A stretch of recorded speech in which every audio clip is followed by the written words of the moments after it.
முதலாவது வசனத்தை வாசிக்கலாம். எபிரேயர் 12 முதல் வசனத்தை. ஆகையால் மேகம் போன்ற இத்தனை திரளான சாட்சிகள் நம்மை சூழ்ந்து கொண்டிருக்க. எபிரேயர் 12வது அதிகாரம் முதலாவது வசனம். ஆகையால் மேகம் போன்ற இத்தனை திரளான சாட்சிகள் நம்மை சூழ்ந்து கொண்டிருக்க பாரமான யாவற்றையும் நம்மை சுற்றி நெருங்கி நிற்கிற பாவத்தையும் தள்ளிவிட்டு விசுவாசத்தை துவக்குகிறவரும் அதை முடிக்கிறவருமாய் இருக்கிற இயேசுவை நோக்கி நமக்கு நியமித்திருக்கிற ஓட்டத்தில் பொறுமையோடு ஓட கடவோம். போதும். இந்த நாள் அற்புதமான காலை நேரத்திலும் நாம் பேசிக்கொண்டிருக்கிற தொடர் போதனையிலிருந்து எபிரேயருக்கு கொடுத்த நிருபமும் அதன் வெளிச்சமும் என்கிற தலைப்பின் கீழ் இருந்து 115வது வாரம் கர்த்தருடைய வார்த்தை உங்களோடு கூட பகிர்ந்து கொள்கிறேன்.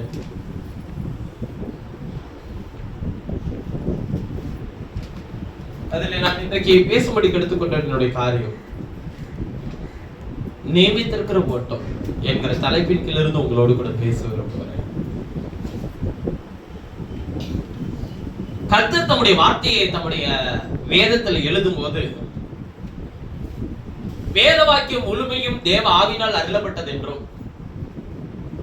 தேவனுடைய மனுஷன் தேறினவனாக நிறுத்தும்படிக்கு அவைகள் சீர்திருத்தலுக்கும் நீதியை படிப்பிக்குதலுக்கும் பிரயோஜனம் உள்ளதாக இருக்கும்படிக்கு யாரு தேறினவனாக நிறுத்த? தேவனுடைய மனுஷன் தேறினவனாக நிறுத்தப்பட. அப்ப தேவனுடைய வார்த்தை யாருக்கு என்று எழுதப்பட்டிருக்கிறது என்றால் தேவனுடைய மனுஷர்களுக்கு. இதை எடுத்து வெளியில இருக்கிறவர்களுக்கும் அது வேறு விதமாய் சொல்லப்படுகிறது. தேவனுடைய பிள்ளைகளுக்கு வேறு விதமாய் சொல்லப்படுகிறது. வெளியில இருக்கிறவர்களுக்கு ஓமைகளாக சொல்லப்படுகிறது. ஆனால் தேவனுடைய பிள்ளைகளுக்கோ அவைகளுக்குள் இருக்கிற நித்திய ஜீவனை வெளிப்படுத்துகிறதா இருக்கிறது. அப்ப வேத வாக்கியம் எப்பொழுதுமே தேறினவர்களாக நம்மை நிறுத்தவும் எந்த நற்கிரியும் செய்ய தகுதி உள்ளவர்களாய் நம்மை நிறுத்தும்படிக்கு கொடுக்கப்பட்டிருக்கிறது. அப்ப முதல்ல தேறினவர்களாய் நிறுத்தணும். அப்புறம் எந்த நற்கிரியும் செய்ய நம்மை தகுதி உள்ளதாய் மாற்றுகிறது எதுதாங்க? கர்த்தருடைய வேதம் தான். 2 தீமோத்தேயு புத்தகம் 3வது அதிகாரம் 16வது வசனத்தை வாசிக்கும் போது எப்படி சொல்லியிருக்குன்னு படிங்க பார்க்கலாம். 2 தீமோத்தேயு 3:16. வேத வாக்கியங்கள் எல்லாம் தேவாவினால் அருளப்பட்டிருக்கிறது. தேவனுடைய மனுஷன் தேறினவனாகவும் எந்த நற்கிரியும் செய்ய தகுதி உள்ளவனாகவும் இருக்கும்படிக்கு அவைகள் உபதேசத்துக்கும் கடிந்து கொள்ளுதலுக்கும் சீர்திருத்தலுக்கும் நீதியை படிப்பிக்குதலுக்கும் பிரயோஜனம் உள்ளவைகளாய் இருக்கிறது. அப்ப ரெண்டே காரியம் தாங்க. தேவனுடைய மனுஷன் தேறினவனாக எந்த நற்கிரியும் செய்கிறவனாக இருக்கும்படிக்கு உபதேசிக்கப்படுது, சீர்பொருந்த பண்ணப்படுது, நீதியை படிப்பிக்கப்படுது, கடிந்து கொள்ளுதல் இருக்கு. இது எல்லாம் எதற்காக என்றால் ஒரே ரெண்டே காரியங்கள் தான். ஒன்று தேறினவர்கள், இன்னொன்று எந்த நற்கிரியும் செய்ய தகுதி உள்ளவர்களாக. அப்ப எந்த நற்கிரியும் செய்ய நம்மை தகுதி உள்ளதாய் மாற்றுகிறதற்கு முதல்ல தேர்ச்சி அடைதல் ரொம்ப அவசியம். தேறலன்னா என்ன செய்ய முடியாது? உதாரணத்துக்கு சொல்லுகிறேன், சரீரத்தில் பலன் இல்லைன்னா எந்த கிரியுமே செய்ய முடியாது.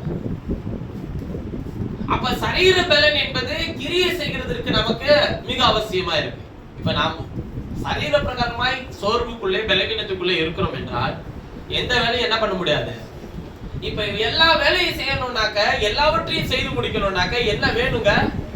ஒரு ஒரு சரீர பிரகாரமாய் ஒரு பலன் வேண்டும். அப்ப தேர்ச்சி இல்லைன்னா நாம் எந்த நற்கிரியை செய்ய முடியாது.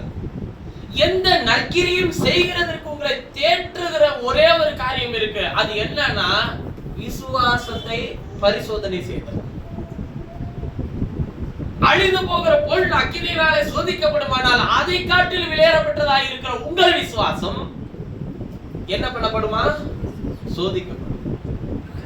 அப்ப விசுவாசம் சோதிக்கப்பட்ட பிறகு அது வெளியேறப்பட்டதாய் மாறும். ஆபிரகாம் தன்னுடைய சரீரத்தினுடைய காரியத்தை குறித்து அவன் எண்ணாத போது அது அவனுக்கு நீதியாக எண்ணப்பட்டது. அது அவனுக்கு நீதியாக எண்ணப்பட்டது என்பது மாத்திரமல்ல, அது நமக்காகவும் எழுதப்பட்டு இருக்கிறது என்று வேதம் சொல்லுகிறது. அப்ப தேர்ச்சி என்பது தேறினவனாக நிறுத்துகிறது என்பது தேவனுடைய வார்த்தையை தவிர வேறு ஒன்றினால் முடியாது. நீங்க ஆண்டவரோட பிள்ளையா அப்படின்னு சொல்லி கேட்டோம்னா எல்லாருமே என்ன சொல்லுவீங்க?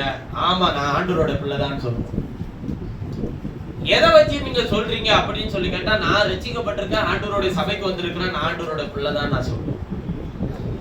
ஆனால் தேர்ச்சி, அதாவது உங்களுடைய வாழ்க்கையில வரக்கூடிய நெருக்கடியான சூழ்நிலை வரும்ல, அப்பதான் நீங்க யாருன்றதை காட்ட முடியும். நல்லா இருக்கும் போது நீ ஆண்டவரோட பிள்ளையான்னு சொன்னோடனே நம்ம என்ன பண்ணுவோம்? நான் ஆண்டவரோட பிள்ளைதான், அவர் என்னோட இருக்கிறாரு அப்படின்னு சொல்றது இல்ல. இவங்களுடைய நெருக்கடியான தருணத்துல வரும்போது நாம யாருடைய பிள்ளைன்றத நாமளே என்ன பண்ணுவோங்க? காட்டுவோம். நம்ம பேசுறதுலயும் நம்ம நடக்கையிலயும் நம்ம செஞ்சு காட்டுவோம். தேவனுடைய மனுஷன் தேறினவனாக, நம்ம தேர்ச்சி என்பது ஒண்ணு இருக்குல்ல, தேறுதல் அப்படின்னு ஒண்ணு இருக்குல்ல.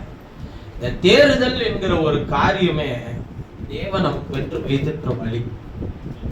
இதுக்கு அவர் அடித்தளமாய் நமக்கு கொடுத்திருக்கிறது என்னன்னா, தேவனுடைய வார்த்தையின் மேல் நம்ம வைக்கிற விசுவாசம்.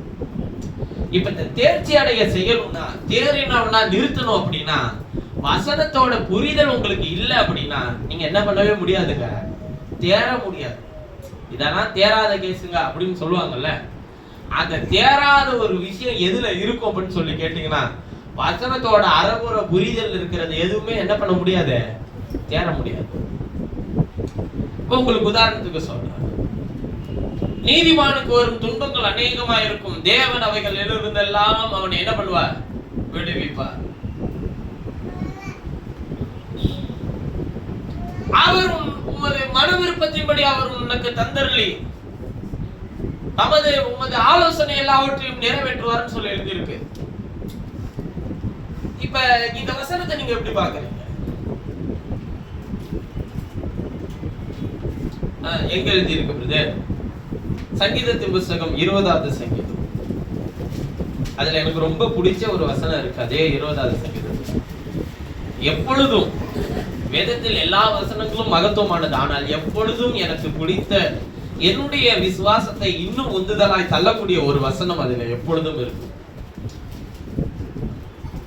7-8 வசனத்தெல்லாம் வாசிக்கும் போது எங்க போய் சோத்தை அடிச்சு கீழே போட்டு படுத்து கிடந்தாலும் சரி, திரும்பி எழுந்து கால் ஒன்று நிற்க செய்யக்கூடிய வல்லமையான வார்த்தை அது 20 சங்கீதம் 20-7-8 வசனங்கள் வாசிக்கும் போதெல்லாம் இல்ல, நீங்க இப்ப வாசிக்க வேண்டியது 4வது வசனம். அவர் உமது மன விருப்பத்தின்படி உமக்கு தந்தருளி உமது ஆலோசனைகளை எல்லாம் நிறைவேற்றுவாராக. இப்ப இந்த வசனத்தை நீங்க எப்படி புரிஞ்சுக்கிறீங்க? இப்ப உங்க விசுவாசம் எப்படி இருக்குன்றதை இதை வச்சு டெஸ்ட் பண்ணிடலாம். சொல்லுங்க பார்க்கலாம், இந்த வசனத்தை நீங்க எப்படி புரிஞ்சுக்கிறீங்க?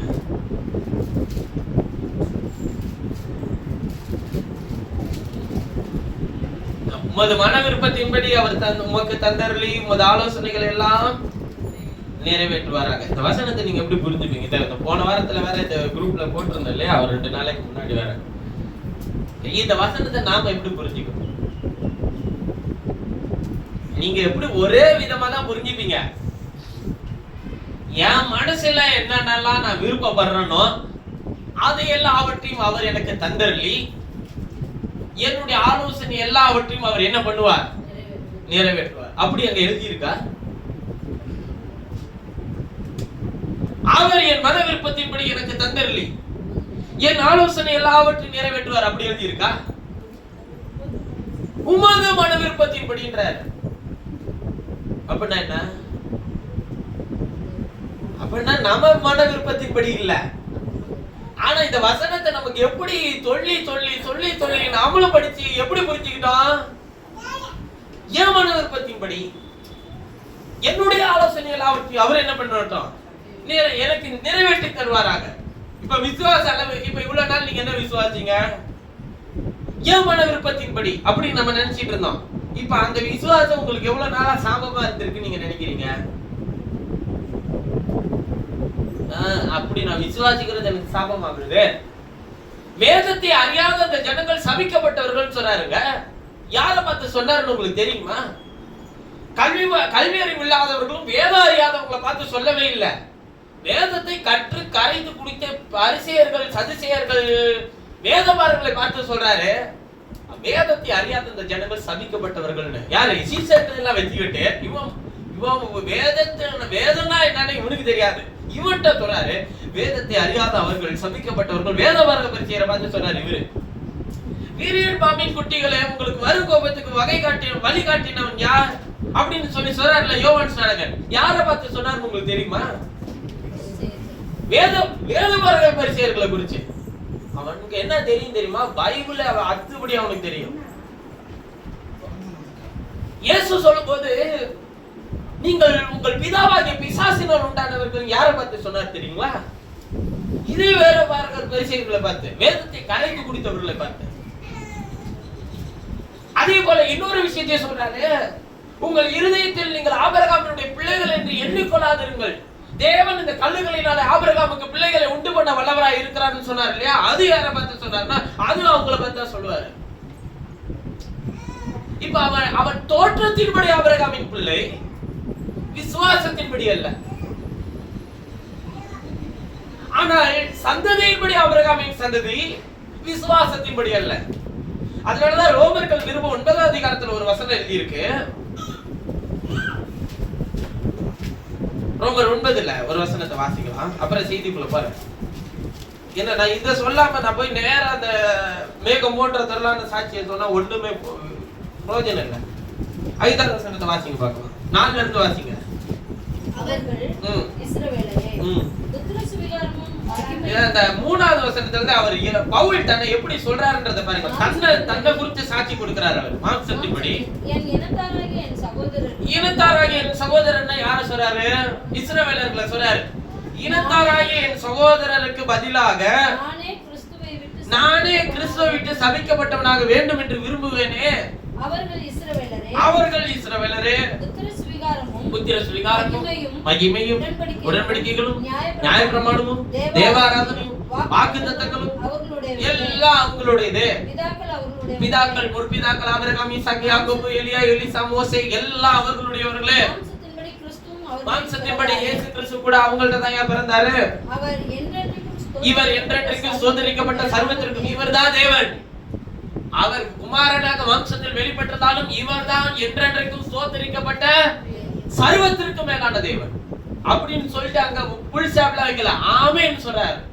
ஆமென். தேவவசனம்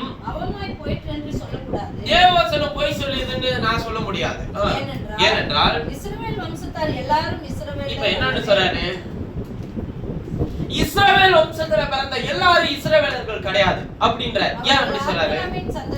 அவர்கள் ஆபிரகாமின் சந்ததியாரானாலும் எல்லாம் பிள்ளைகள் அல்லவே. எல்லாரும் பிள்ளைகள் இல்லை, பிள்ளைகள் கிடையாது. ஈசாக்கினிடத்தில் உன் சந்ததி விளங்கும் என்று சொல்லி இருக்கிறதே.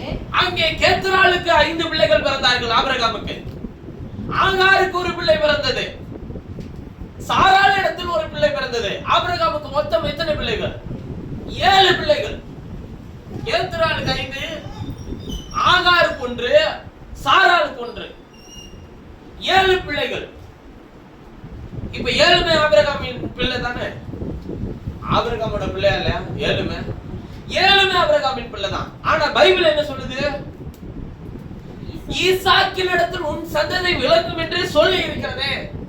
அப்படின்னா அவர் என்ன பண்றாருன்னா 7 ஓம் பிள்ளை கிடையாது. 7 ஒண்ணுக்கு பிறந்ததா இருக்கலாம். ஆனா இந்த 7ல என்னோட பிள்ளைன்றது என்னன்னா அந்த ஈசாக்கு மட்டும்தான். இப்ப இங்க யாரோட பிள்ளைன்றது பிரச்சனை கிடையாது. யார் தேவ பிள்ளைன்றதான் பிரச்சனை. அவர் சொல்றது என்ன விஷயம்? நீ ஆபிரகாமுக்கே பிள்ளையானாலும் எனக்கு யாரு பிள்ளை அப்படின்னு அவர் சூஸ் பண்றாரு. அத யாரும் என்ன பண்ண முடியாது. நீ தேவ பிள்ளை அப்படின்னு சொல்லவோ இல்ல நான் தேவ பிள்ளைன்னு நான் சொல்லவோ முடியாது. அத அவர் டிசைட் பண்றாரு. அவர் தீர்மானிக்காமல் நீங்கள் ஒருவரும் இந்த இடத்துக்குள்ளே உட்கார்ந்து கர்த்தருடைய வார்த்தையை கேட்க முடியாது. வேதம் சொல்லுகிறது ஆபிரகாமின் சந்ததியார் ஆனாலும் எல்லாரும் பிள்ளைகள் அல்லவே. எதுக்கு யாருக்கு பிள்ளைகள் அல்ல?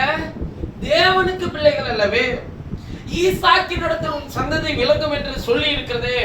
அது எப்படி என்றால் 8வது வசனம் தான் அந்த முடிச்சு அவுக்குறாரு. அது எப்படி என்றால் மாம்சத்தின்படி பிள்ளைகளானவர்கள், மாம்சத்தின்படி ஆபிரகாமினுடைய சந்ததியில் பிறந்த பிள்ளைகளானவர்கள் தேவனுடைய பிள்ளைகள் அல்ல, தேவனுடைய பிள்ளைகள் கிடையாது. வாக்குத்தத்தத்தின்படி பிள்ளைகளானவர்களே அந்த சந்ததி என்று எண்ணப்படுகிறார்கள். இப்ப நீங்களும் நானும் எப்படி வந்திருக்கிறோம்? மாம்சத்தின்படி இல்ல, வாக்குத்தத்தத்தின்படி. இயேசு கிறிஸ்துவை விசுவாசிக்கிற விசுவாசத்தினாலே நீங்கள் அந்த சந்ததி என்று எண்ணப்படுகிறீர்கள். அப்ப மாம்சத்தின்படி இஸ்ரவேலர்கள் எல்லாரும் இஸ்ரவேலர்கள் கிடையாது, தேவனுடைய பிள்ளைகள் கிடையாது. ஆனால் அவர்களுக்கு கொடுத்த வாக்குத்தத்தமும் வார்த்தையுமே அவ்வளவு வல்லமையாய் அவர்களுக்கு பாதுகாப்பா இருக்குமானால், அவர்களை வழிநடத்துமானால், அவர்களை போஷிக்குமானால், அவர்களை காப்பாற்றுமானால், வாக்குத்தத்தத்தின் சந்ததிக்கு எவ்வளவு வல்லமையா இது பாதுகாக்கும், எவ்வளவு அதிகமாய் அது போஷிக்கும், எவ்வளவு அதிகமாய் அவர்களை வழிநடத்தும், எவ்வளவு அதிகமாய் அவர்களை நித்திய ஜீவ பாதைக்கு நடத்தும். இங்க எங்க பிரச்சனை நடக்குதுன்னு கேட்டீங்கன்னா, நம்முடைய விசுவாசத்தின் மேல் வைக்கிறதான நம்முடைய விசுவாசத்தை வைக்கிறது மேல கொண்டு வந்து எந்த விசுவாசத்தையும் சேர்ப்போங்க? தேவனுடைய வார்த்தையாகிய அழிவில்லாத விசுவாசத்தை கொண்டு வந்து சேர்ப்போம் இல்ல, அங்க வைக்க முடியாது. அதான் சொல்றேன்ல, நம்முடைய விசுவாசம் என்ன? அவர் என் மன விருப்பத்தின்படி அவர் நமக்கு தந்தரலி என்னோட ஆலோசனை எல்லாவற்றையும் நிறைவேற்றுவாராங்க. நான் குரூப்ல போட்டதுக்கு காரணம் என்ன நீங்க நினைக்கிறீங்க? நிறைய பேர் இதை நம்பி விசுவாசிச்சு செய்யட்டும், ஞாயிற்றுக்கிழமை பார்த்துக்கலான்ட்டு தான் நான் போட்டேனே. அப்பதான் அவர் சொன்னார் பாருங்க, இவர் உன் விருப்பத்தின்படி இல்ல, என் விருப்பத்தின்படி, உன் ஆலோசனைப்படி இல்ல, என் ஆலோசனைப்படி. அதான் நீங்க நம்பினதை நான் தவறுன்னு சொல்லாது, உங்களுடைய, அதான் சொல்றேன், உங்களுடைய விசுவாசம் எல்லாம் அழிவுக்குரியது, ஆனால் அவருடைய விசுவாசம் அழியாமைக்குரியது. இப்ப எது அவர் நமக்கு தர விரும்புறாருன்னு கேட்டீங்கன்னா, அழியாமையில இருக்கிற அவருடைய விசுவாசத்தை நமக்குள்ள வைக்க அவர் விரும்புகிறார். இதைதான் அவர் சொல்றாரு, மேகம் போன்ற இத்தனை திரளான சாட்சிகள் உங்களை சூழ்ந்திருக்க. எத்தனை திரளான சாட்சிகள்? ஆபேல் தொடங்கி நாம் வரையிலும் இத்தனை சாட்சிகளும் அழிவுள்ள விசுவாசத்தை கொண்டு உலகத்தை ஜெயம் கொள்ளல, அழியாத விசுவாசத்தை கொண்டு உலகத்தை ஜெயம் கொண்டிருக்கு. அதான் நான் இன்னைக்கு உங்களோட பேசணும்னு நான் நினைச்ச ஒரு தனி செய்தியா உங்களோட பேச நினைச்சதே, உலகம் உங்களுக்கு என்னவா இருக்காதுன்றத குறிச்சு பேச விரும்பணும்னு நினைச்சேன். பாத்திரமா இருக்காது. ஒரு தேவ பிள்ளைக்கு உலகம் என்னவா இருக்காது? பாத்திரமா இருக்காது. பாத்திரமா இருக்கிறதுனா என்னன்னா, உங்களுடைய விஷயங்கள் எல்லாம் இங்க என்ன பண்ணிக்க முடியாது, நிறைவேற்றிக்க முடியாது. அப்ப எதுக்கு ஆண்டவர் பூமியில வச்சாரு? அவர் விஷயத்தை நிறைவேற்றிக்கிறதுக்காக. அப்ப உங்களுக்கு அவர் விஷயத்தை நிறைவேற்றிக்க உங்களை இந்த உலகத்துல தந்தாருன்னா, உங்களுக்கு இந்த உலகம் என்னவா இருக்காது? பாத்திரமா இருக்காதுன்னா என்ன அர்த்தம்? அதை அங்கீகரிக்காது. நாம விசுவாசிக்கிறது முட்டாள்தனம் பைபிள் சொல்லும். நாம் நம்புற விசுவாசம் இங்க என்ன, எல்லாரும் என்ன சொல்லுவாங்க? பொய்ன்னு சொல்லுவாங்க. நம்முடைய நம்பிக்கை, நம்முடைய விசுவாசம், நம்முடைய நோக்கம், நம்முடைய திட்டங்கள் எல்லாம் யாராச்சும் பைத்தியகாரத்தனமா செய்யறானே அப்படின்ற மாதிரி தோணும். ஆனால் தேவன் உயிர் உள்ளவராக, ஜீவன் உள்ளவராக, நாம் அழியாத வார்த்தையின் மேல் விசுவாசம் கொண்டிருப்போமானால் அழிவில்லாதவர் நம்முடைய விசுவாசத்தை உறுதிப்படுத்த அவர் காத்து கொண்டிருப்பார். அதுக்கு உலகம் கொடுக்கிற பேர் என்ன தெரியுமா? தேவன் பெரியவர். உங்கள் தேவன், நீங்கள் விசுவாசிக்கிற தேவன் பெரியவர். தேவனாலே கூட உங்கள் தேவன் உங்களுக்கு அப்படிப்பட்ட காரியத்தை செய்திருக்கிறார். சிம்பிளா அதை கடந்து போயிடும் உலகம். ஆனால் அதை சொல்ல வைக்க நீங்கள் கடந்து செல்ல வேண்டிய பாதை மிக கடினமானது. நோடு கர்த்தர் இருக்கிறார் என்று சொல்ல வைக்கிறதற்கு நீங்கள் செய்கிற காரியங்கள் அநேகருக்கு பைத்தியகாரத்தனமா தான் தோணும். அதை தாண்டி வர்றதுக்கு முதல்ல நம்முடைய விசுவாசமே நமக்கு என்னவா இருக்குங்க? தடையா இருக்கும். பிரச்சனைய வெளியில இருந்தா பரவாயில்ல, பிரச்சனைய நமக்குள்ள இருக்கும் பாருங்க. ஏன்னா எதுவுமே சாராள் நகைத்ததுக்கு காரணம் என்ன? அவளுக்கு தெரியும் ரியாலிட்டி என்னன்றது, அவளுக்கு தெரியும். ஆனா இவர் என்ன சொல்றாரு, நீ ஏன் நகைக்கிற? இல்ல ஆண்டவரே நான் நகைக்கல. இல்ல நீ நகைச்ச, நான் பார்த்தேன். அவள் கூடாரத்தில் நகைத்தது வெளியே இருந்த இவருக்கு எப்படி தெரிந்தது? அவள் தான் கூடாரத்தில் இருந்தாள், ஆனால் அவரோ அவளுடைய கூடாரத்தில் இருந்தார். அதாவது என்னன்னா, இவள் தான் ஒரு கூடாரத்தில் இருக்கிறதாக நினைத்துக் கொண்டிருக்கிறார். ஆனால் இவரோ அவளுடைய கூடாரமாகிய சரீரத்துக்குள் இருக்கிறார் என்பதை நாம் எப்பொழுதும் அறிந்திருக்கணும். பிரச்சனையை உள்ள வச்சுக்கிட்டே பிரச்சனையை வெளியே தேடக்கூடாது. அதாவது நான் பிரச்சனைன்னு சொல்றதே, ஆண்டவரே உள்ள இருக்கிறாருங்க. அவர் நீங்க நினைக்கிற நினைவை வச்சே பிரச்சனை பண்ணிட்டு இருப்பாரு. நமக்கு சத்துரு யாரு, பிசாசு யாரு, யார நமக்கு எதிரியா மாத்திரம் அப்படின்றதே நமக்கு என்ன பண்றது இல்ல, தெரிஞ்சதே இல்ல. நமக்கு பைபிள் தெளிவா சொல்லிருச்சு. வேதத்தினுடைய அட்டம் முதல் அட்டம் வரை நானும் வாசிட்டேன். உலகத்தின் அதிபதி உன்னை சேதப்படுத்த மாட்டான், ஆனா பொல்லாங்கனுக்குள்ள உலகம் கிடக்கும், உலகம் உன்னை தொட மாட்டான், பிசாசு உன்னை மிதிக்க மாட்டான், அவன் உன்னை தள்ளி விடல மாட்டான், அவன் உன்னை சேதப்படுத்திட மாட்டான், அவனை அழிச்சிட மாட்டான். இதெல்லாம் வாக்குத்தத்தமும் நமக்குன்னு வச்சுட்டாரு. அதே டைம் இன்னொரு விஷயத்தை அவர் சொல்லாம போகல. ஆகிலும் உன் விசுவாசம் உன்னை விட்டு நீங்காதபடி உனக்காக நான் வேண்டுதல் செய்யறேன்னு சொன்னார் பாத்தீங்களா? இப்ப நீங்க அந்த சத்தத்துக்கு செவி கொடுக்கலன்னா இவனை உள்ள விடுறதுக்கு அவருக்கு எல்லாம் ரைட் உண்டு. யார?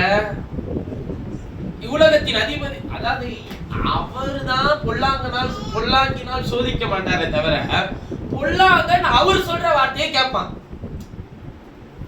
அப்ப அவன் வர அப்படின்னா அது யாருடைய பர்மிஷன் இல்லாம உள்ள வர முடியாது. அவருடைய பர்மிஷன் இல்லாம அவர் சொல்ற உன்னை தோடுறவன் கண்மணியை தோடுறவன் இதெல்லாம் இவ்வளவு சொல்லி வச்சிருக்கும் போது அவர் கண்ணை திறந்து வச்சு அவன் ஜீவனை மட்டும் தொடாதரா, எல்லாத்தையும் தொட உனக்கு என்ன உண்டு? பர்மிஷன் உண்டு. இன்னும் அவனை சோதிக்கிறதுக்கு ஆண்டவர் அவன் நேசிச்சு அவனுடைய நண்பர்களை எல்லாம் அனுப்பினாரு அவனை சோதிக்க. அவன் வந்து சொன்னா, எவ்வளவு நாள் நீ உன் உத்தமத்துல இருப்ப, கர்த்தர் உன் ஜெபத்தை கேட்கல, கர்த்தர் உன்னோடு கூட இல்ல, நீ உன்னுடைய சரீரம் செத்து போனச்சுன்றத உணராம இருக்கிற. அவன் சொல்றான், நான் என் பிறந்த நாளை நான் சபிக்கிறேன். அவன் சொல்லிட்டு போனதுக்கு அப்புறம் பிறந்த நாளை சபிக்கிறேன், என்னுடைய மாம்சம் எல்லாம் கட்டுவித்தது, இனிமேல் நான் எதற்காக ஜீவித்துக் கொண்டிருக்கிறேன் என்பது எனக்கே தெரியல அப்படின்னு புலம்பிட்டே வருவாரு யோபு. அதே அதிகாரம் கடைசி பகுதியில் வரும்போது, இப்பொழுது நான் சொல்லுகிறதே, ஒரு கல்வெட்டில எழுத்தாக எழுதுங்கள், என் மீட்பர் உயிரோடு இருக்கிறார் என்றும் அவரை நான் அந்நிய கண்களால் அல்ல என் சொந்த கண்ணாலே பார்ப்பேன் என்றும் நான் அறிந்திருக்கிறேன். அவர் கடைசி நாளில் அவருடைய பாதங்கள் சீனாய் மலை மேல் நிற்கும் என்பதையும் நான் அறிந்திருக்கிறேன் என்று சொல்லுவார். இவ்வளவு நேரம் பேசுனது யாரு, இப்ப பேசுனது யாரு? இவ்வளவு நேரம் பேசி புலம்பிட்டு இருந்தது யோபு தான், இப்ப பேசுனது யோபு தான். ஒரே அதிகாரத்துல ரெண்டு குணாதிசயத்தை கொண்டு யோபு பார்க்கலாம். ஆனா அதுக்கு அடுத்த அதிகாரத்துல ஆண்டவர் ஒரு பெரிய பர்மிஷன் ஒண்ணு, பெரிய ஒரு ரிவார்டு ஒண்ணு யோபுக்கு தருவாரு. அவன் உதடுகளினாலே கூட பார்த்து என்ன குறிச்சு என்ன பண்ணல, பேசல, தூஷணமா பேசல. என்னன்னா சூழல்ல அவன் தள்ளப்படுறான்பா, ஆனா என் பலன் அவனை நிரப்பிச்சுன்னு வச்சுக்க, அவன் சூழ்நிலைக்கு அப்பாற்பட்டவன். என்னோட வார்த்தை அவனை தொட்டுச்சுன்னு வச்சுக்க, அவன் சூழ்நிலைக்கு அப்பாற்பட்டவன். தேவ பிள்ளையாகி நான் இங்கே என்ன கொடுக்கப்பட்டிருக்கிறதோ அதுக்கு அப்பாற்பட்டவர்கள் நாம். ஏனென்றால் தேவன் உங்களை ரட்சிக்கும் போது, உங்களை மீட்கும் போது, இவ்வுலகத்தினுடைய நியதியான கோட்டை எப்பொழுதே தாண்டி நீங்கள் வெளியே வந்து விட்டீர்கள். உங்களுக்கு புரியும்படி கொண்டே சொல்லுங்க. உலகத்தில் வாழ்கிற ஒவ்வொருவரும் பிறப்பு, மரணம், அடக்கம் என்கிறதற்குள்ளே காத்திருக்கிறார்கள். நீங்கள் என்றைக்கு இயேசுவை உங்களுடைய வாழ்க்கையில சொந்த ரட்சகராக ஏற்றுக்கொள்கிறீர்களோ அப்பொழுதே இந்த உலகம் வைத்திருக்கிற நியதியை தாண்டி நீங்கள் வெளியே வந்து விட்டீர்கள். மரணம் என்கிற கோட்டையை தாண்டி வெளியே வந்தாச்சு. அதனாலதான் பாருங்க ஆண்டவர் சொல்றாரு, இது மரணம் இல்லையா, இது இளைப்பாறுதல். நீரை தாண்டிட்டீங்களா? மனிதன் ஒரே தரம் பிறப்பதும் பின்பு நியாயத்திற்படைவதும் மனுஷனுக்கு நியமிக்கப்பட்டிருக்கிறது. நீதியை தாண்டி வர வச்சானா இல்லைங்களா? ஒரே தரம் பிறப்பதும் பின்பு நியாயத்திற்படைவதும் அதாவது மரிப்பது, ஒரே தரம் மரிப்பது, பின்பு நியாயத்தீர்ப்பு அடைவது. அப்ப நம்மை ஒரே தரம் கிறிஸ்துவுக்குள்ள மரிக்க செய்து அந்த நீதியை தாண்ட வச்சுட்டாரு. இனிமே உனக்கு மரணம்னா அது இரண்டாம் மரணமாகி அக்கினி கடல் தான்.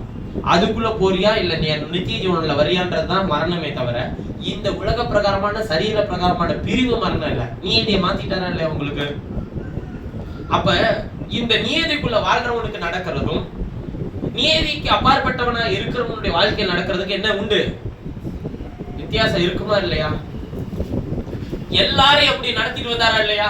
அதான் நீங்கள் 11வது அதிகாரத்தில் வாசித்த ஒவ்வொருவரையும் அப்படி நடத்திட்டு வந்தாரா இல்லையா? மரித்த பிறகு ஒருவன் பேச முடியுமா? பேசினானா இல்லையா? ஆபேல் தொடங்கி மரித்தும் அவன் பேசிக் கொண்டிருக்கிறான். அது எப்படி பேசுவான்? மரித்தவனும் மௌனத்தில் இறங்கினவன் கர்த்தரை துதியார்கள் எழுதியிருக்கு பைபிள்ல. ஆனால் அவன் மரித்தும் பேசுகிறான் பைபிள்ல. இயேசு சொல்றாரா இல்லையா? ஆபேல் பேசினதை பார்க்கிலும் அதிக நன்மையான பேசுகிற ரத்தமாகிய இயேசுவின் ரத்தத்தின் ரத்தத்துக்கு வந்து சேர்ந்தீர்கள் சொல்லி இப்ப நீங்க வாசிக்க போற அதே 12ல எழுதி இருக்கு. அப்ப ஆபேல் பேசினான் மரித்தும். இது இது இயற்கைக்கு அப்பாற்பட்டதா? நீதிக்குட்பட்டதா? நீதிக்குட்பட்டதல்ல, இயற்கைக்கு அப்பாற்பட்டது.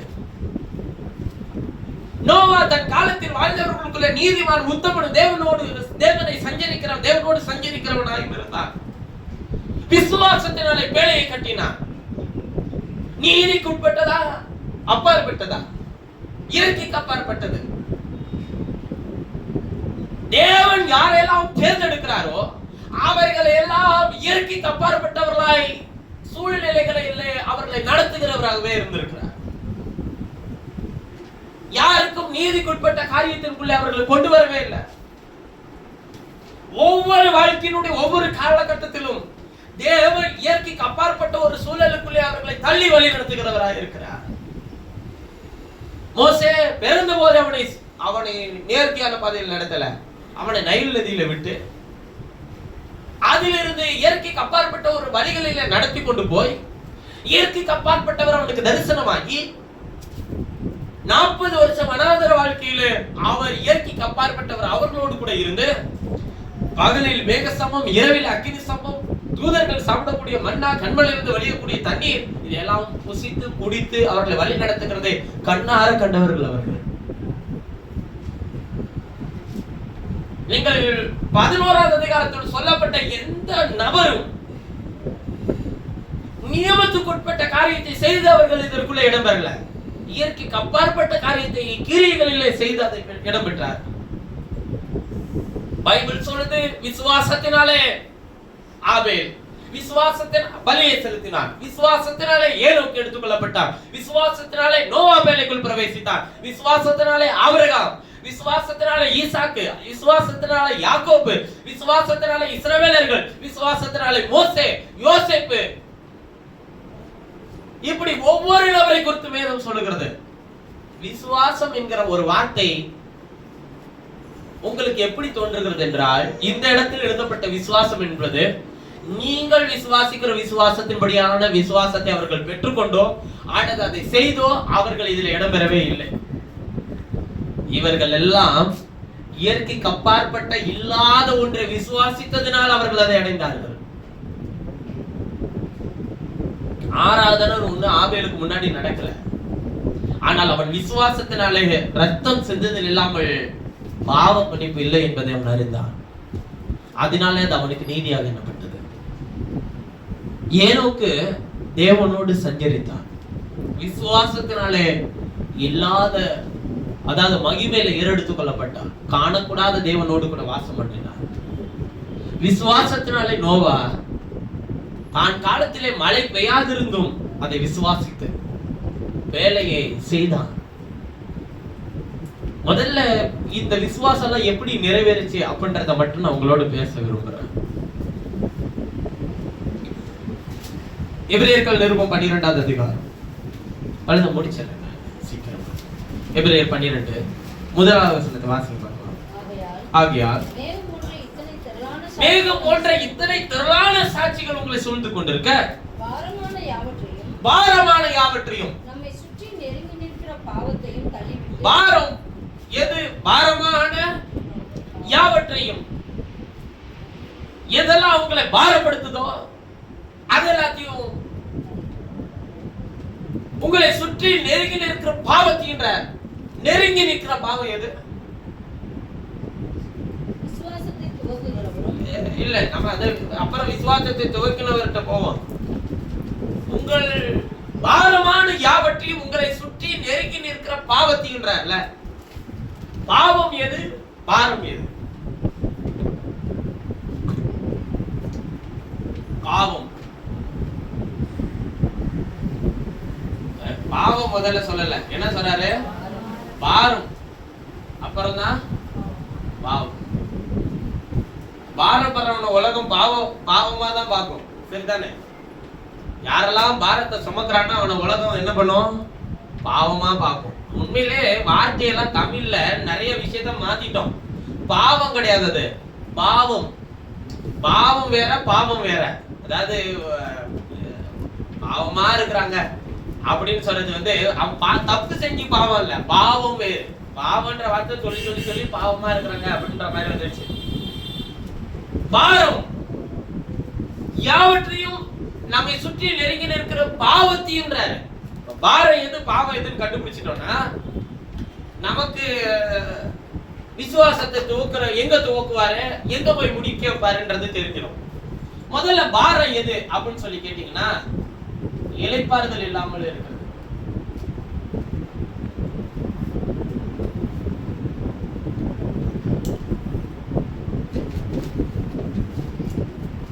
பாவம் எதுன்னு கேட்டீங்கன்னா இந்த உலகத்தில் பாவம் ஒன்னே ஒண்ணுதான். நீங்க எத்தனை பாவத்தினாலும் சொல்லுங்க, எல்லா பாவத்துக்கும் முதல் ஒரே ஒரு காரணம் இதுதான், அவிசுவாசம். பாரம் எது? இளைப்பாறுதல்னா என்னன்னே தெரியாம இருக்கிறது பேரு பாரம். இப்ப ஒரு தனிப்பட்ட ஒரு மனுஷனுடைய வாழ்க்கையில பாரம்ன்ற ஒண்ணு வருமா வராதா? கவலைன்ற ஒண்ணு வருமா வராதா?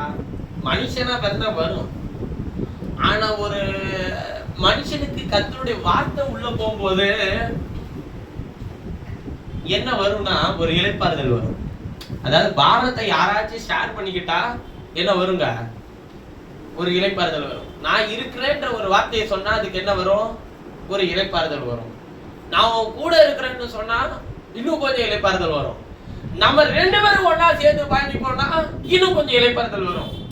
நீ சும்மா இருக்கியா, நான் போய் உனக்காக எல்லா வேலையும் செஞ்சு முடிச்சிடறேன்னு சொன்னா தூங்கியே கூட முடியணும். எவ்வளவு கவலை இருந்தாலும் நமக்கு என்ன வருங்க? செஞ்சு முடிச்சிடறேன்னு சொல்லிட்டாரு அவரு. நாம பாட்டுக்கு நம்ம என்ன பண்ணுவோம்? இந்த இளைப்பாறுதல் வேற மாதிரி போயிடும் நமக்கு. இப்ப எது பாரம் நீங்க நினைக்கிறீங்க? எது உங்களுக்கு பாரத்தை உண்டாக்குது நீங்க நினைக்கிறீங்க? அறியாமை. என்ன இருக்குன்னு தெரியலையா? இல்லன்னா இவங்க இப்படி சொல்லிட்டாங்க, இதுதான் சம்பவிக்க போகுதுன்னு சொல்லிட்டாங்க. அப்பனா என்ன வரும்? ரொம்ப கஷ்டங்க காப்பாத்துறது அப்படின்னு சொல்லிட்டா என்ன வந்துடும்? எல்லார் மனசுலயும் என்ன இருக்கும்? பேய் அடிச்ச மாதிரி இருக்கும் இல்லையா? மனுஷன் தானங்க. பாரம் ஒன்று வந்துருமா வராதா? இதான் அடுத்து இன்னும் சில நாட்களில் சிலரை நாம் இழக்க போகிறோம். சில நாட்களில் நமக்கு இப்படி ஒரு ஆபத்து வரப்போகுது. சில நாட்களில் நாம் இப்படிப்பட்ட நெருக்கத்துக்குள்ளே போக போகிறோம்னு கர்த்தர் சொல்லிட்டாருன்னு வச்சுக்கோங்களேன். இல்ல நமக்கே தெரியுதுன்னு வச்சுக்கோங்களேன். நமக்கு என்ன வந்துடும்? நம்ம மனசுல ஆட்டோமேட்டிக்கா ஏதோ கல்ல தூக்கி வச்ச மாதிரி பாரம் வந்துடும். ஆனால் ஆண்டவர் உனக்கு தெரியவே இல்லையா? நீ ஒண்ணும் பண்ண வேணாம், என்ன மட்டும் விசுவாசி. நீ எதை பத்தியும் நீ கவலைப்படாத. உனக்கு நான் முன்னதாவே உனக்கு என்னெல்லாம் இல்லைன்னு யாரெல்லாம் சொல்றாங்க அது இல்லைன்னு நான் சொல்ற வரையும் நீ பொறுமையா. எதெல்லாம் இருக்கு இது சம்பவிக்க போதுன்னு யாரெல்லாம் சொல்றானோ அதை நான் சொல்ற வரையும் பொறுமையா. நான் சொல்றேனா? எதெல்லாம் நீ தகுதி இல்லைன்னு உன்னை சொல்றானோ நான் சொல்ற வரையும் நீ பொறுமையா. அவ்வளவுதான் முடிய போதுன்னு யாராச்சும் சொன்னானா அதை நான் சொல்ற வரை நீ பொறுமையா. என்னால் ஆகும் என்பதை நீ விசுவாசிக்கிறியா? அப்ப நான் நீ விசுவாசிக்கிற ஆண்டவரே இருந்தாலும் ஆண்டவரே நீங்க வீட்டிற்கு வந்தால் என் பிள்ளை உயிரோடு கூட வருவார் என்று நான் விசுவாசிக்கிறேன். அந்த நேரத்துல தான் பெரும்பாடு உள்ள ஸ்திரீ வேற வந்து தோன்றா. அங்க நின்று வேற கொஞ்சம் டைம் ஸ்பெண்ட் பண்ண வேண்டியதா இருக்கு. ஆண்டவர் யார் என்னை தொட்டது? அதுக்கு சீஷர்கள் சொல்றாங்க, இவ்வளவு பேர்ல யாரு தொட்டதுன்னு எனக்கு தெரியல. இல்லப்பா எந்த வல்லமை புறப்பட்டுச்சு. அங்க ஒருத்தவன் இருக்கிறான், யாரு? யவீரு. அவன் சொல்றாங்க, வாயா நீ அவன் வீட்டுக்கு கூப்பிடும் போதா உனக்கு இவ்வளவு ஊழியம் இருக்குமா? அப்பதான் பெரும்பாடு உள்ள ஸ்திரீ சொல்றா, வல்லமை என்னிடத்துல இருந்து புறப்பட்டுச்சு. நீ இவர் சொல்றாரு, அந்த ஸ்திரீ வந்து நான் தான் தொட்டேன்னு சொல்றா. ஸ்திரீயா உன் விசுவாசம் உனக்கு ரட்சிக்க, உன் விசுவாசத்தோட உன்னை ரட்சித்தது அப்படிலாம் கர்த்தர் சொல்றாரு. இதை தாண்டிட்டு இதெல்லாம் செஞ்சு முடிக்கிற அற்புதமான கிரியை பார்க்கும்போது கூப்பிட்டவனுக்கு என்ன நடக்கும்? என்ன நினைக்க தோணும்? பரவாயில்ல, இப்படிப்பட்ட மகத்துவமானவர் என் வீட்டுக்கு வந்தா நிச்சயமா பிள்ளை சுகமாயிருவான்ற விசுவாசம் வரும். ஆனா அங்க இருந்து இன்னொரு செய்தி வருது. என்னன்னா, போதகரை தொந்தரவு படுத்தாதையா, பிள்ளை போய் சேர்ந்துருச்சு, புற்று அவர் பாட்டுக்கு ஊழியத்தை அவராச்சும் ஊழியத்தை செய்யிட்டு நீ வந்து சரியா பிள்ளைய அடக்கம் பண்ற வேலையை பார்ப்போம். யவீரு பார்த்து ஆண்டவர் சொன்னாரு, பயப்படாத, விசுவாசம் உள்ளவனாயிரு. வந்த வேலை என்னை கூட்டு போகாம நீ ஏன் போற? விசுவாசம் உள்ளவன, பயப்படாத.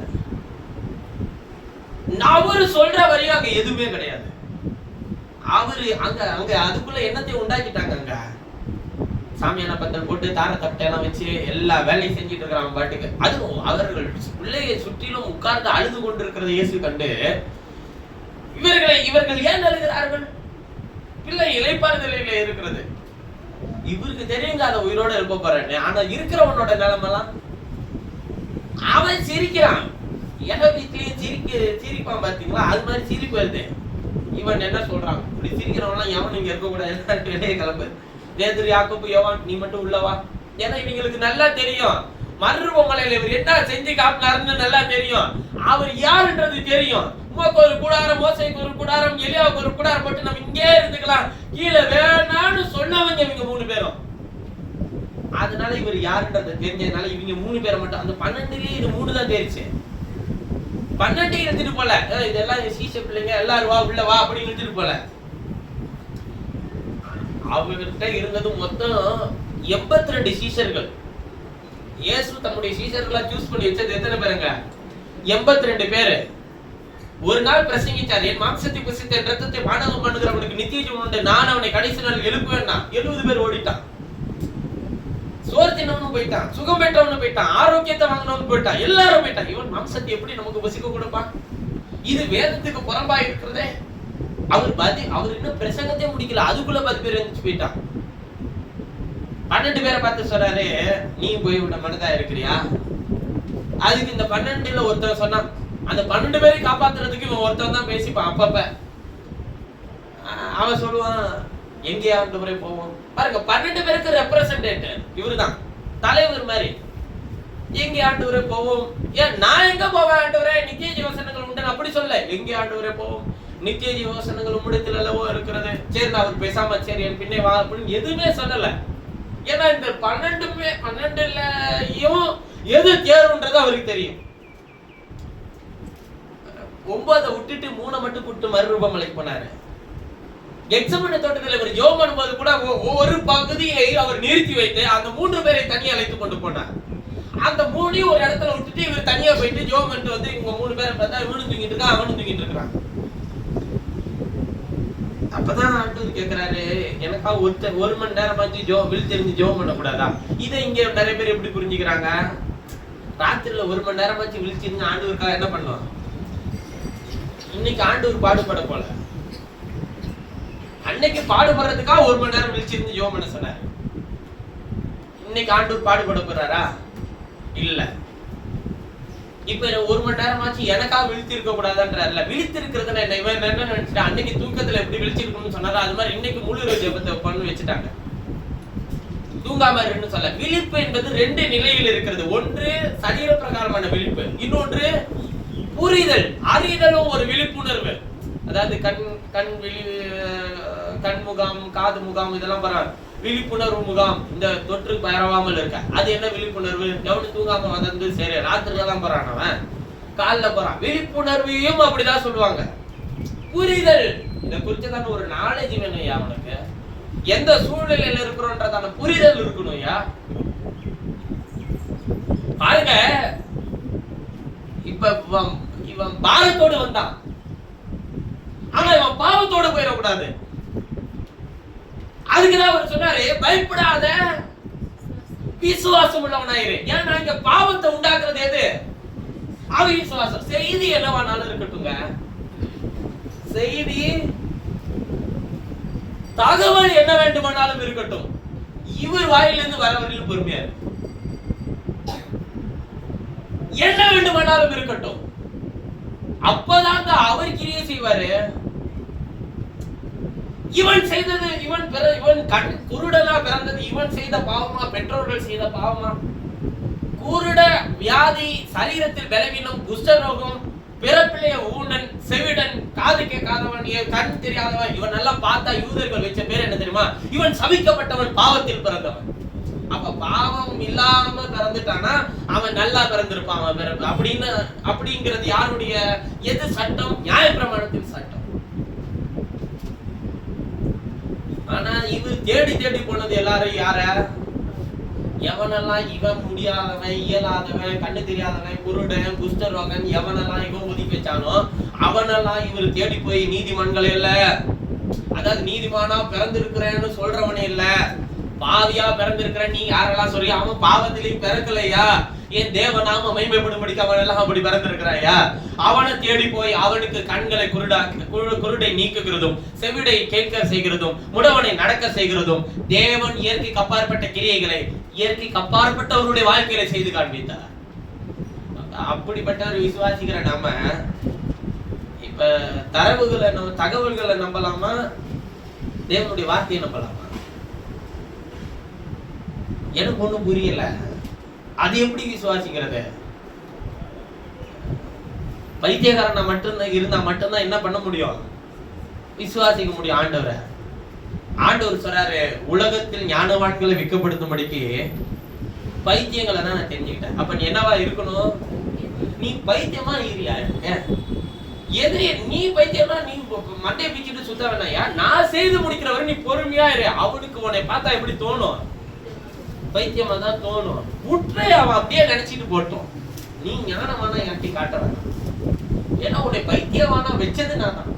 போ, சுத்து, எல்லாத்தையும் செய்ய.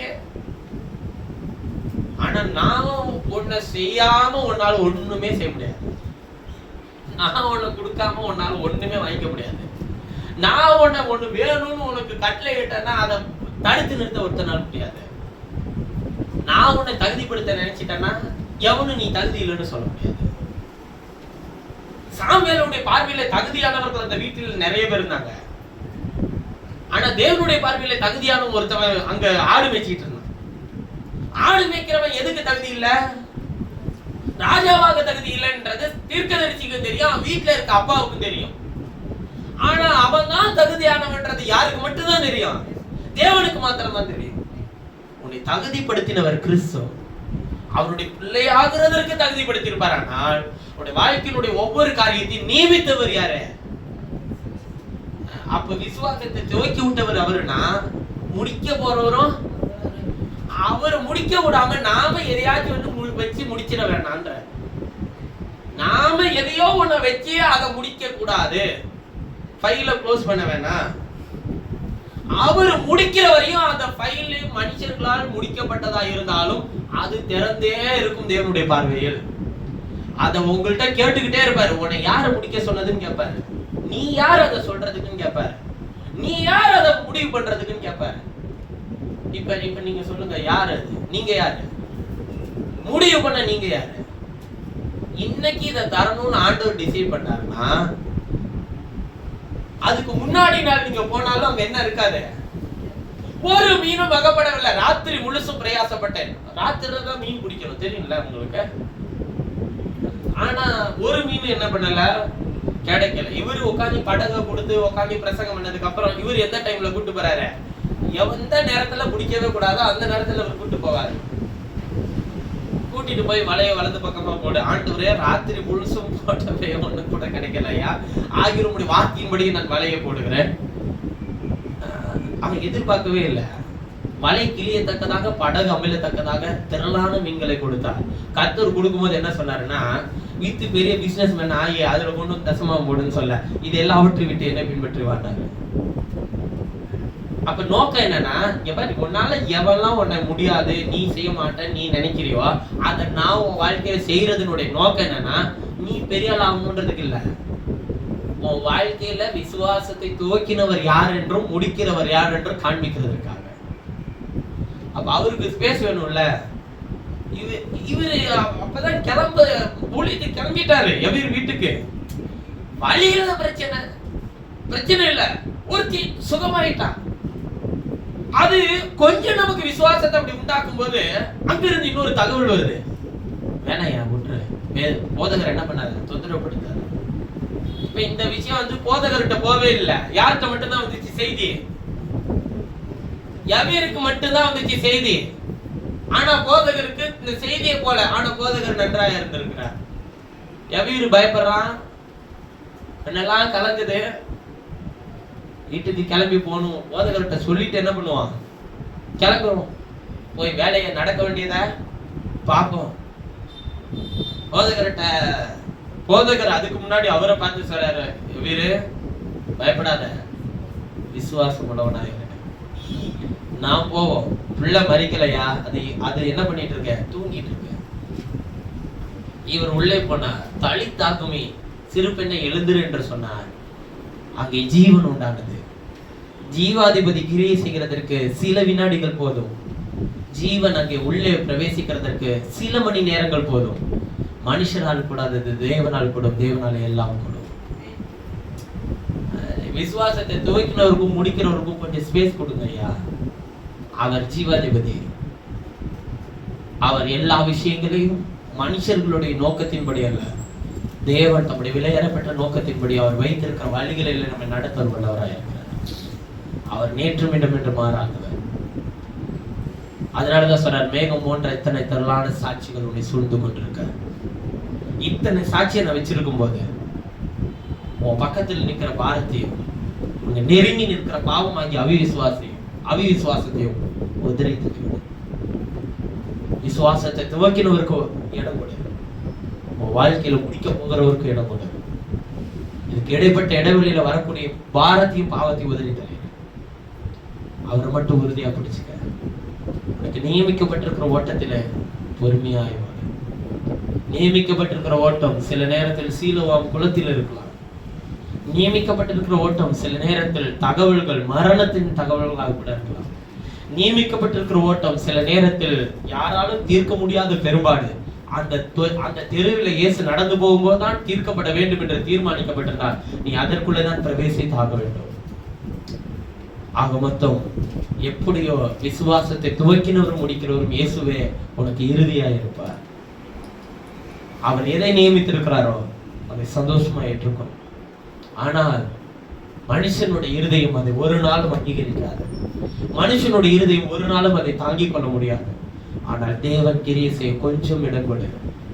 நீயும் தேவனுடைய அவர் வைத்திருக்கிற அந்த சாட்சி பட்டியலில் உன்னுடைய வாழ்க்கையை மற்றவர்களுக்கு ஒரு சாட்சியாய் ஒரு அடையாளமாய் நிறுத்தி தேவனுக்கு வழங்க. வாழ்க்கையில் வரக்கூடிய குறைவு, பிரச்சனை, நெருக்கடி, சோர்தனை இவையெல்லாம் மற்றவர்களுடைய வாழ்க்கையில உன்னை ஒரு அடையாளமாக நிறுத்துகிறதற்கு தானே தவிர நீ சோர்ந்து போய் உடைந்து போகிறதற்காக அல்ல. ஆனால் நீ அந்த உடைத்தலுக்குள்ளே, அந்த சோர்வுக்குள்ளே, அந்த அவமானங்களுக்குள்ளே, அந்த நிந்தைக்குள்ளே நீ பிரவேசிக்க வேண்டும் என்று தேவன் நியமித்திருந்தார். சந்தோஷமா இதற்குள்ளே பிரவேசி. ஆனால் உன் இருதயம் அதை ஏற்றுக்கொள்ளாது. இருதயம் துக்கத்திற்குள்ளே, நெருக்கடிக்குள்ளே இருக்கும். அதற்கு வசனத்தின் தவறான விசுவாசம் வேண்டாம். நமக்கு இருதயத்தில் அவர் மன விருப்பத்தை என் வாழ்க்கையில் நிறைவேற்றுவார். அவருடைய ஆலோசனையை நிறைவேற்றி முடிப்பார். அவர் சொன்ன காரியத்தை அவரால் செய்து முடிக்க முடியும். முழு இதயத்தோடு விசுவாசி. ஆண்டவருடைய வாக்குத்தத்தங்களையும் வார்த்தைகளையும் முழு இதயத்தோடு விசுவாசிகள். அவர் செய்து முடிக்கிறவரிலும் காத்திருங்கள். அவருக்கு இடம் கொடுங்கள். அவர் கிரியை செய்கிறதற்கு இடம் கொடுங்கள். நிச்சயமா இடம் கொடுங்கள். அவருடைய வார்த்தை நிச்சயமா உங்களுடைய வாழ்க்கையை வெறுமையாக்கி திரும்பாது. வெறுமையான இடத்தை நிரப்பின பிறகு அது திரும்பும் என்று சொல்லி என் வார்த்தை நிறைவு செய்கிறது. நாம் யாரும் எங்களை நேசிக்கிற எங்கள் பரலோக பிதாவே, நீர் கொடுத்த வேதத்தின் சத்தியங்களுக்காக நன்றி. எல்லா பாவங்களையும் எல்லா பாரத்தையும் எங்களை விட்டு எடுத்து போடும். இல்லாதவைகளை இருக்கிறவைகளை போல அழைக்கிற அந்த மெய்யான சத்தத்தை கேட்க எங்களுக்கு உதவி செய்யும். எல்லா பலவீனங்களையும் எங்களை விட்டு எடுத்து போடும். உடைய பரிசுத்த இரத்தத்துக்குள்ளாக எங்களை மறைத்துக் கொள்ளும், காத்துக்கொள்ளும். எல்லா குறைகளிலிருந்தும் எங்களை விடுதலை தாரும். உடைய வாக்கு தத்தங்களும் வார்த்தைகளும் எங்களை உயிர்ப்பித்து காக்கட்டும். எங்கள் சிந்தையில் இருக்கிற எல்லா பாரங்களையும் பாவத்தையும் எடுத்துக் கொள்ளும். கர்த்தருடைய நாமம் பலத்த துருகம் என்று சொல்லி அதற்குள் எழுதப்பட்டிருக்கிற நியமங்களின்படி நீதியின்படி எங்களை நடத்த வேண்டுமாய் எங்களை கருத்தில் வச்சுக் கொடுக்கும். சகல கன துதி மகிமை நீர் எடுத்துக்கொள்ளும். மீட்பர் பிரச்சனமாகிய இயேசுவின் நாமத்தில் ஜெபிக்கிறேன். ஜீவனுடைய நல்ல பிதாவே. என் ஆத்துமா